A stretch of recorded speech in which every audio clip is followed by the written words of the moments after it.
बिस्मिल्लाहिर्रहमानिर्रहीम। मैं हूं बिशारत हुसैन और वेलकम टू विजडम विसा। आज जिस टॉपिक पे बात करना चाह रहा हूं वो है एक एवरेज हाउस होल्ड का यूके के अंदर कितना खर्चा आता है। वो लोग जो स्टूडेंट, स्पाउस या वर्क वीज़े पे यूके आना चाह रहे हैं या आ रहे हैं, तो वेलकम टू यूके, उनको ये चीज़ें देखनी होंगी कि उनका तकरीबन मंथली कितना खर्चा आता है और उसकी इनकम कितनी है। उस हिसाब से अपने आप को पहले तैयार करके आएँ, पहले मैनेज करें उसको किस तरह मैनेज करना है। अगर आप मैनेज नहीं करेंगे तो बड़ी मुश्किल में फंस जाएंगे और जब कर्ज़ की या क्रेडिट कार्ड की दलदल में फंस जाएंगे तो उससे निकलना बहुत मुश्किल होगा।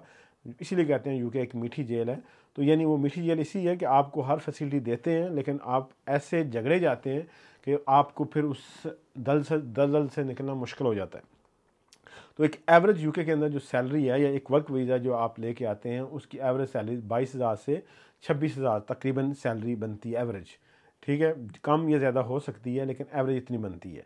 आपकी इतनी सैलरी होगी जो टैक्स कटने के बाद आपको तकरीबन 1600 से 1800 पाउंड मिलेगी आफ्टर टैक्स नेशनल इंश्योरेंस। जितना आप कमाते हैं उस पर 20% आपको टैक्स देना पड़ता है पर्सनल अलाउंस के बाद। 12,000 जो 600 उसका पर्सनल अलाउंस है उसके बाद जो आपके पास बचता है उस पर्सनल अलाउंस के बाद आपको उस पर टैक्स देना होता है। इसी तरह नेशनल इंश्योरेंस का एक थ्रेश होल्ड है, उसके ऊपर जो आपको बनता है वो आपने नेशनल इंश्योरेंस पे करनी पड़ती है। तो एवरेज आपकी जेब में जो आता है वो 1600 से 1800 तकरीबन आपकी जेब में आता है पर मंथ अगर एक आदमी काम करता है। अच्छा, उसके लिए आपको ज़्यादा है कि रेंट आपको देना होगा, बाकी आपने खाना पीना जो है वो करना होगा। तो वो कितना होगा? अगर आप रेंट पे कर रहे हैं तो आप एवरेज, चूँकि मुख्तलिफ़ इलाकों का मुख्तलिफ रेट है, लंदन के अंदर डिफरेंट है, नॉर्थ में चले जाएँ वो डिफरेंट है, साउथ में चले जाएँ डिफरेंट है। एवरेज में एक बात करता हूँ, कोई ये ना कहें शुगर दे ये गलत है, मैं तो इतना दे रहा हूँ, तो हर बंदे का डिफरेंट होता है और होगा।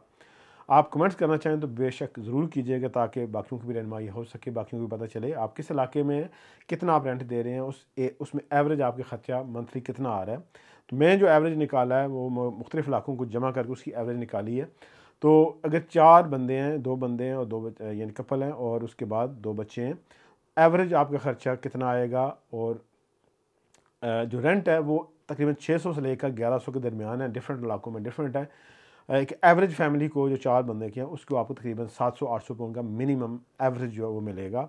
उसके बाद आपको कौंसल टैक्स पे करना होता है। कौंसल टैक्स क्या है? कौंसल टैक्स आप जो सर्विसेज यूज़ करते हैं जिस तरह पुलिस की या आप फायर ब्रिगेड की या बाकी जो लोकल कौंसल प्रोवाइड करती है, आपकी जो रिसाइकलिंग करती है, वेस्ट लेके जाती है वीकली, तो उसका जो आपने पे करना होता है एवरेज ऊपर प्रॉपर्टी के वैल्यू के हिसाब से होता है, लेकिन एवरेज आपको तकरीबन 100 पाउंड से लेकर 150 पाउंड एवरेज आपको पे करना पड़ता है। अगर प्रॉपर्टी की वैल्यू 40,000 है तो उसका तकरीबन 1100 पाउंड साल का बनता है कौंसल टैक्स।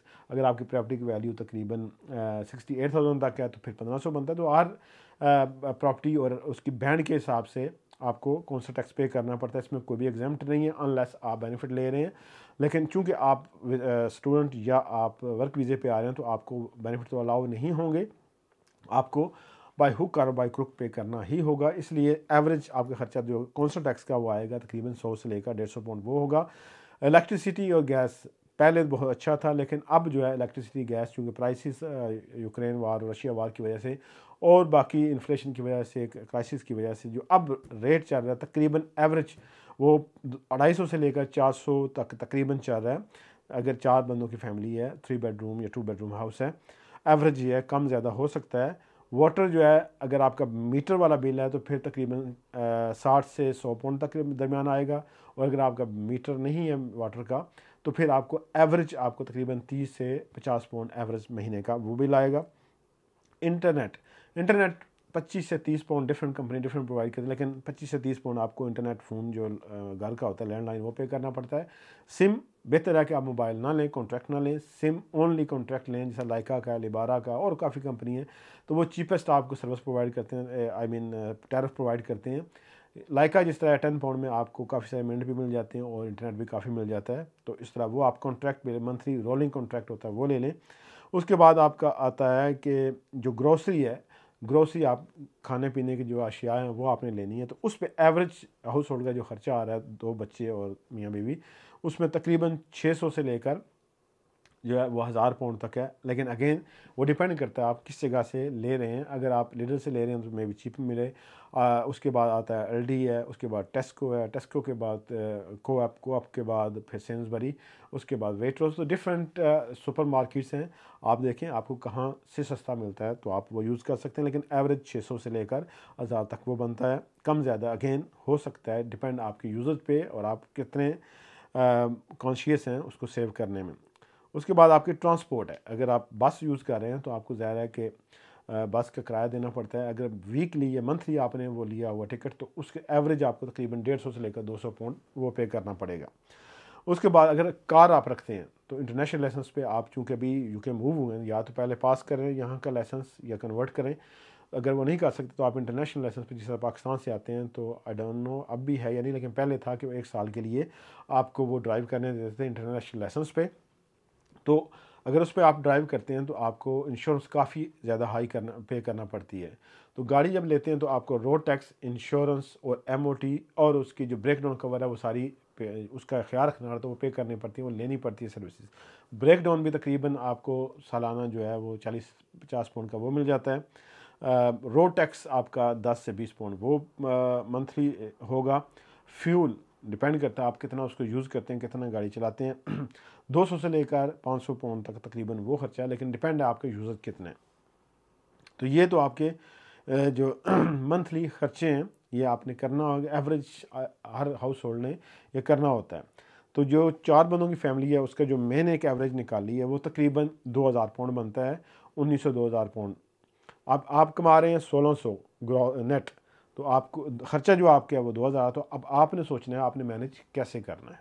सो जो बंदा 2000 कमा रहा है उसके तकरीबन 1800-2000 खर्चा है, तो वो कैसे सर्वाइव करेगा, बड़ा मुश्किल हो जाता है। लेकिन आपने इसका हल निकालना है, आपने पहले से प्लान हो करके आना है, तैयार होकर आना है कि मैंने ऐसे इसको सेव करना है, ऐसे कहाँ से बचत हो सकती है, कौन सी चीज़ें उसमें आप बचत कर सकते हैं। अब रेंट इसमें बचत यही है कि आप चीपर इलाके में चले जाएँ, वो सेव हो सकता है। कौंसल टैक्स आपका ज़ाहिर है कि वो पे करना ही करना है आपने। इलेक्ट्रिसिटी गेट आप जितना यूज़ करें वो पे करना ही करना है। और क्योंकि आजकल कोई भी अच्छा टैरिफ वो नहीं मिल रहा, आप स्विच नहीं कर सकते, करेंगे तो आपको महंगा ही टैरिफ मिलेगा। वाटर भी पे करना है, इंटरनेट भी आपने पे करना है, सिम आप ले सकते हैं, ग्रोसरी पे आप थोड़ा सेविंग कर सकते हैं, कम ज़्यादा उसमें आप बचा सकते हैं। इंश्योरेंस आपको भी पे करनी पड़ेगी, फ्यूल जो आप यूज़ करेंगे। तो एवरेज आपका 1800 से लेकर 2000 पाउंड, 1900-2000 पाउंड लाजमी 2 बंदे और 2 बच्चे जो हैं, यानी 4 हाउस होल्ड हैं, उनका इतना खर्चा आएगा। 3 बंदे होंगे तकरीबन उनका 1600 आ जाएगा रफली। 2 बंदे होंगे तो 1200 से 1400 के दरमियान, और 1 बंदा होगा तो 1000 से 1200 के दरमियान। स्टूडेंट अगर है, सिंगल है, तो उसमें उसके लिए बेस्ट ये है कि वो शेयर अकोमोडेशन ले, उसमें थोड़ा सस्ता पड़ जाएगा, उसमें से कौंसल टैक्स, बिजली की गैस, उससे बचत हो जाएगी। खाना पीना भी मोस्टली स्टूडेंट जो इकट्ठे रहते हैं शेयर्ड अकोमोडेशन में, तो वो मिल मिला के वो पका खा लेते हैं, तो उसमें काफ़ी बचत हो जाती है। तो ये जो था एक स्नैपशॉट था जो आपका ग्रोसरी बिल है। अब जो हाउस रेंट है मैंने कुछ इलाकों का निकाला है कि एवरेज कितना चल रहा है। अगर नॉर्थ ईस्ट की तरफ आप जाएं तो 530 पाउंड एवरेज मंथली रेंट है। यॉर्कशायर में जाएं तो 550 पाउंड एवरेज मंथ है उसका रेंट है। ईस्ट मिडलैंड में 551, वेस्ट मिडलैंड में तकरीबन 600 पाउंड, साउथ वेस्ट में 750 पाउंड, नॉर्थ वेस्ट में 620 पाउंड, साउथ ईस्ट में 950 पाउंड, और ईस्ट के अंदर 860 पाउंड, और लंदन के अंदर 1480 पाउंड। ये एवरेज जो 2 या 3 बेडरूम है उसका रेंट तकरीबन ये चल रहा है। और वो लोग जो स्टूडेंट हैं या बच्चों को जिन्हें यूनिवर्सिटी में भेजना है तो यूनिवर्सिटी की फ़ी आपको पे करनी पड़ती है, और वो तकरीबन 10,000 से लेकर 20,000 के दरमियान, और डिपेंड करता है आपका कौन सा कोर्स है, आप किस यूनिवर्सिटी में है, वो कहाँ लोकेटेड है, उसके हिसाब से उसका अपना मिनिमम आपको 9,000 से ऊपर ही पे करना पड़ेगा। तो ये एक ध्यान में रखिएगा। उसके बाद अगर आप यूके आ रहे हैं तो आपको कुछ चीज़ें कंप्रोमाइज़ भी करना पड़ती हैं और पहले से उसके लिए तैयार होना पड़ता है। तो ये 3-4 वेबसाइट हैं, इनको आप लाजमी नोट कीजिएगा। मैं इसका लिंक भी नीचे दे दूंगा अपनी डिस्क्रिप्शन में। तो ये इन पे आप रजिस्टर हो जाएं, इनसे इस्तेफादा करें, इसमें आपको काफ़ी हेल्प मिलेगी। ये जो है ओलियो एक वेबसाइट है, OLIO। ये वेबसाइट ऐसी है, कहते हैं कि जो चीज़ आपके लिए वो वर्थलेस है, हो सकता है दूसरे के लिए बहुत बड़ी वैल्यूएबल हो। तो ये वेबसाइट क्या करती है कि जिन लोगों को हाउस होल्ड या कोई चीज़ भी अपने लिए ज़रूरत नहीं है, तो वो उसकी फ़ोटो खींच के वहाँ पे लगाते हैं। उसमें आप मैसेज करके उनसे रब्ता करके आप वो फ्री ऑफ कॉस्ट उनसे कलेक्ट कर सकते हैं, क्योंकि यूके के अंदर रिसाइकलिंग की भी कॉस्ट है। अगर आप कोई चीज़, सोफ़ा है या कोई चीज़ भी आप उसको रिसाइकिल करते हैं, डंप करते हैं, तो उसकी भी आपको कॉस्ट पे करना पड़ती है। तो एक लिहाज से उनके लिए फ़ायदा होता है, वो फ्री ऑफ कॉस्ट कोई बंदा पिक कर लेता है और आपके लिए वो हो सकता है काफ़ी वैल्यूएबल हो और आपको फ्री मिल जाए। तो ओलियो पे आप रजिस्टर हो सकते हैं, वहाँ से आपको फ्री स्टफ़, फ्री चीज़ें मिल सकती हैं। उसके बाद है गम ट्री, एक वेबसाइट है। गम ट्री के अंदर आपको हर तरह की तकरीबन जो है वो चीज़ मिल जाएगी। आपने वहाँ गाड़ी बाय करनी है तब भी वो एडवर्टाइज़ वहाँ पे आपको मिल जाएगी। आपने मकान किराए पे लेना है, आपने कोई शेयर अकोमोडेशन तलाश करनी है, किसी किस्म की, एक बहुत अच्छी वेबसाइट है, फ्री है, कोई उसकी चार्जेस नहीं है। लेकिन अगेन वो इतनी ट्रस्टवर्दी नहीं है जितनी बाकी पेएबल वाली होती हैं। आपने अगर रब्ता करना है तो होशो हवास कायम रखते हुए वो सारी चीज़ें चेक करके, और कोशिश करें किसी को जब आप देने जाना है या लेने जाना है तो कैश का जो इन्वॉल्वमेंट है वो कम रखिएगा, क्योंकि यहाँ भी स्कैम होते हैं। अगर आपने कोई लेन देन करना है, कोशिश करें किसी मोटर जो है पेट्रोल पंप पे या किसी भी ऐसी जगह जहाँ पे कैमरे लगे हों, तो वहाँ पे वो लेन देन कीजिएगा, क्योंकि बहुत सारा फ्रॉड होता है। आपको चीज़ कुछ दिखाई जाती है और थमाई कुछ जाती है, तो इसलिए वो चीज़ देखिएगा। लेकिन वहाँ पे आप गम ट्री पे भी चीज़ फाइंड कर सकते हैं। कोई चीज़ बाय करनी है तो वहाँ से भी आपको काफ़ी सारी हेल्प मिल सकती है। उसके बाद आता है टू गुड टू गो। ये वेबसाइट बड़ी अच्छी है उन लोगों के लिए जो चीपेस्ट फूड तलाश करते हैं, कि ये वेबसाइट ऐसी है कि जो रेस्टोरेंट इसमें होते हैं उनकी फूड आज फॉर एग्जांपल बच गई है, तो वो वहाँ पे लगा सकते हैं कम प्राइस के अंदर, आप वहाँ वो बाय कर सकते हैं। तो ये एक अच्छी है कि आप चीप फूड, आपको वहाँ पे अच्छी फूड और सस्ती आपको मिल सकती है। टू गुड टू गो, तो यहाँ पे आप ले सकते हैं। उसके बाद जब आप यूके आते हैं तो ज़ाहिर है कि आप एवरी सिंगल हेल्प, किसी को भी एवरी सिंगल पैनी डज मैटर, वो हेल्प करती है। ये एक वेबसाइट है किडको, QUIDCO, किडको। किडको के अंदर क्या है कि आप रजिस्टर हो, आपने कोई चीज़ भी बाय करनी है, कोई भी शॉपिंग करनी है, चाहे आगस्ट से करनी है, करी से करनी है, टेस्को से करनी है, सेंसबरी से, किसी भी सुपरमार्केट से, कहीं से भी करनी है, बहुत सारे उसमें सप्लायर्स हैं। तो आप अपना अकाउंट बनाएं, उसमें सर्च करें और उनके थ्रू जाके आप वो चीज़ बाय करें, तो आपको काफ़ी सारा कैशबैक मिल जाएगा। तो ये बड़ी अच्छी है। तो इसका मैं लिंक दे दूँगा, अगर आपको दिल करे तो मेरे रेफरल लिंक से चले जाना, नहीं करेगा तो कोई मसला नहीं है, आप डायरेक्ट भी जा सकते हैं।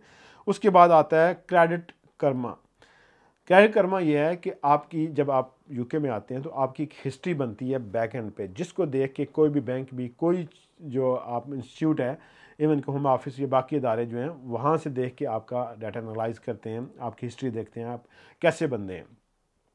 तो क्रेडिट कर्मा आप अगर इस पर रजिस्टर करते हैं, CREDIT, क्रेडिट कर्मा, KARMA, इस पे जाके अगर आप अपनी एक प्रोफाइल बना लेते हैं तो आपकी हिस्ट्री डेवलप होती रहती है। आपने जितना पैसा या जो आपने लोन लिया हुआ है, जो भी आपके बैंक अकाउंट हैं, जो आप वोट रजिस्टर है वगैरह, तो ये सारी इसमें आपका रिकॉर्ड होगा और आप चेक कर सकते हैं। अगर आपकी आईडी यूज़ हो रही है तो वो भी आपको पता चल जाएगा, आप फ़ौरन उनसे रब्ता करके उसको ब्लॉक करवा सकते हैं, अपना डाटा अपडेट करवा सकते हैं। तो इसमें ये आपको काफ़ी चीज़ें हेल्प करेंगी।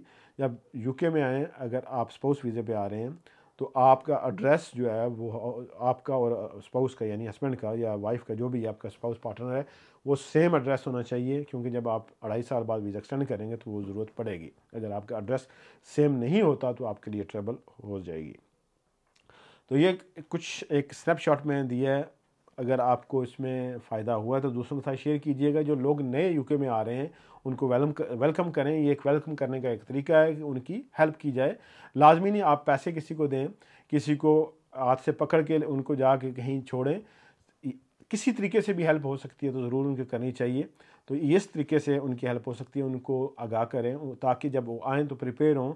और मुख्तलिफ़ इलाकों की चूँकि कास्ट मुख्तलिफ होती है, तो उस हिसाब से अपने आप को, जो चीप इलाके हैं वहाँ पे वो पहले देखें, क्योंकि यूके पूरा एक जैसा ही है, पाउंड एक जैसा ही है और रेट तकरीबन एक जैसे हैं। तो उस हिसाब से अपने आप को एडजस्ट करें। किसी को कहते हैं ना, किसी के मुंह को सुरख देख के अपने मुंह को सुरख चपेड़े मार के नहीं करना चाहिए। किसी का चेहरा लाल है, हो सकता है उसने अच्छी खुराक खाई हो तो उसका चेहरा लाल है, लेकिन आप अपने चेहरे पे मार के अपने आप को सुरख ना करें। यानी अगर कोई वहाँ पे रह रहा है तो वो उसकी अपनी स्वाबदीद है, वो उसके हो सकता है खर्चे, यानी इनकम अच्छी हो तो वो खर्चे भी अच्छे कर रहा है, तो आपने अपने खर्चे, अपना कंबल देखना है कि आपने अपने पाँव कितने फैलाने हैं ताकि कंबल के अंदर ही रहें। दिखावा तो हम जितना करना चाहें कर सकते हैं, लेकिन ट्रबल आपने उसको बर्दाश्त करना है, जो मुश्किल आएगी आपने बर्दाश्त करनी है। क्रेडिट कार्ड ज़रूर लें, लेकिन क्रेडिट कार्ड कोशिश करें हर मंथ उसको पे करें। अगर आप पे नहीं करते तो कल आपके लिए वबाल जाम बनेगा, आपकी क्रेडिट हिस्ट्री भी ख़राब होगी और आपको भी खुद बहुत सारी प्रॉब्लम का सामना करना पड़ेगा। तो अगर आप क्रेडिट कार्ड लेते हैं, पहली बात है कि ना लें। अगर लेते हैं तो आपकी हिस्ट्री डेवलप होती है, तो वो लें, उसको यूज़ करें और पे कर दें, फुल पे कर दें। तो होपफुली आपको इसमें काफ़ी फ़ायदा हुआ होगा। अगर नहीं हुआ तो तब भी बताइएगा, हुआ तब भी बताइएगा। और हमारे चैनल विज़डम विरसा को लाइक कीजिएगा, शेयर कीजिएगा और सब्सक्राइब कीजिएगा। अगर आपने पहले किया हुआ है तो आपका बहुत शुक्रिया। अपना और अपने चैनल वालों का ख्याल रखिएगा।